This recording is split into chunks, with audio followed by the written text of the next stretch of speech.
Verse 481.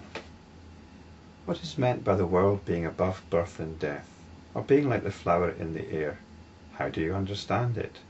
Why do you regard it as being beyond words? Mohammedi's questions are leading us to a very profound part of the teaching. And this profound part of the teaching is spelled out in verse 489, which I'll read out. No external forms are in existence. What is external is what is seen of the mind itself. As the ignorant fail to understand as regards the mind itself, they imagine the Samskrita as real. And the Samskrita are entities, things. They are the objects of conventional understanding. I'll come to that verse in due course. Let's come back to verse 481. What is meant by the world being above birth and death? One of the problems with what I've been describing as enlightenment practice is setting up a dichotomy between you as the enlightenment practitioner and the world which we are stepping back from. The world and our moods as enlightenment practitioners, we step back from it. And what this means is we no longer invest emotionally in its apparent reality. We get on with our role, with our duties, but we no longer invest in them because we're in touch with the reality of awareness, which is aware of all this. Now the question is, what is meant by the world being above birth and death? In conventional terms, we see things as being born and eventually dying. This is a characteristic of life, the cycle of life. Things are born, then they die.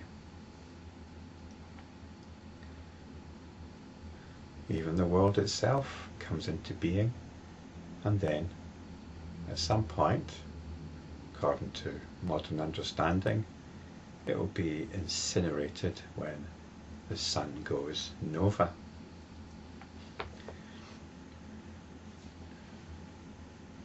But this understanding is assuming that the world has its own reality. The reality is described by conventional thought. It might be scientific thought, it might be religious thought. They both have this in common, that the world has some kind of independent life going on. And this isn't the teaching of the Lankavatara Sutra. It's telling us that we can't actually say anything about what is going on. In the same way that we cannot actually say anything about enlightenment, we cannot say anything about the world. Because the world is of the same nature as enlightenment, described in verse 489 as mind itself. So this is very important. At the same time as stepping back emotionally,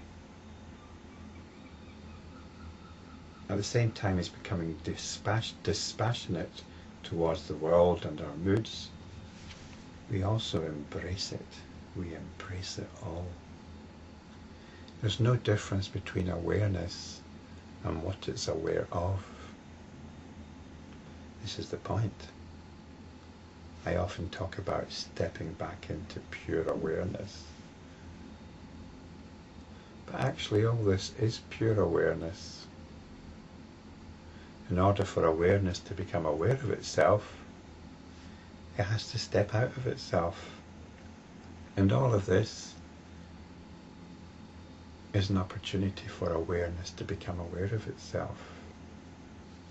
It's telling us that something is going on. There is something incredible going on. Something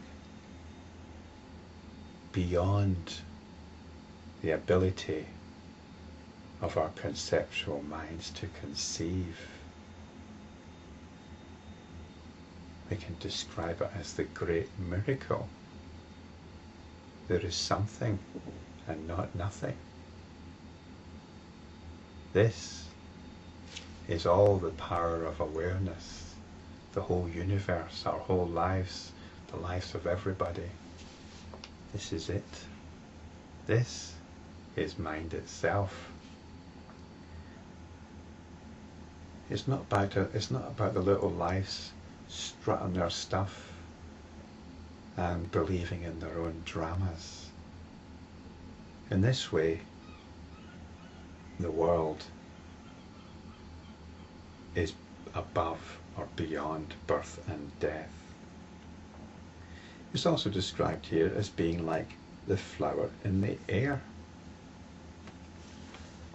We might describe this as pie in the sky. And that kind of relates to false promises, false hopes, false ideas, false beliefs. In fact, you can take away the word false. It refers to all hopes, beliefs, promises, enticements. The thing about the flower in the sky, it's a thing of great beauty. It captivates us. It hypnotizes us. But it's got no roots. It's in the sky.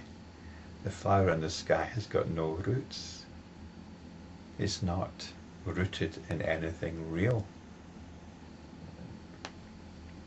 The flower in the sky is the world. Is the world not rooted in anything real? Is it not perhaps rooted in awareness? Well, yes, this is what gives the illusion of real, but the flower isn't what is real. It's what is aware of the flower. So that's what we have to come back to when we see that the flower is not rooted in anything real.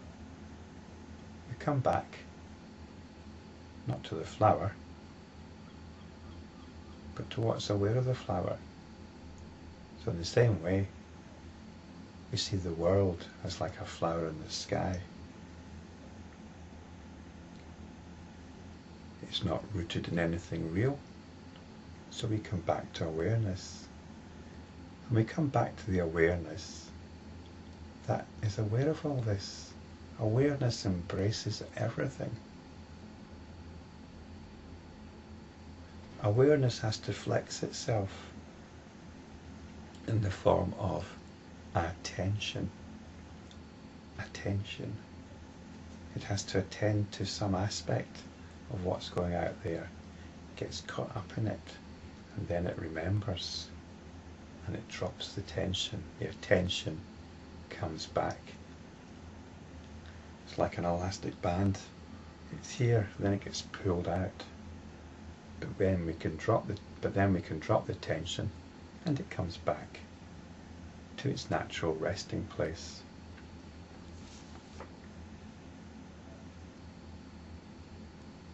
How do you understand it? Why do you regard it as being beyond words? So the world is beyond words. It's like the dream.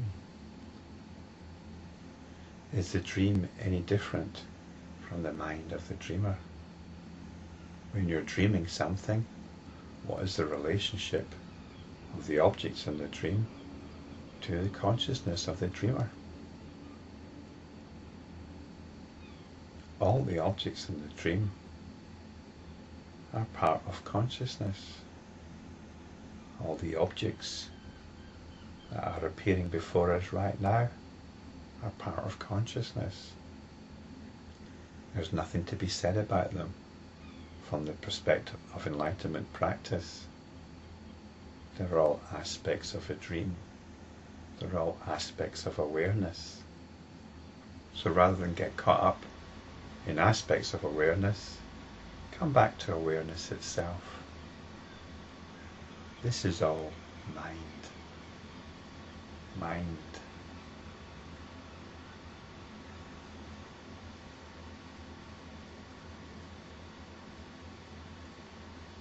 come back to mind, rest in mind. And this mind, the capital M, has presence. This is the presence of mind. It's a loving presence.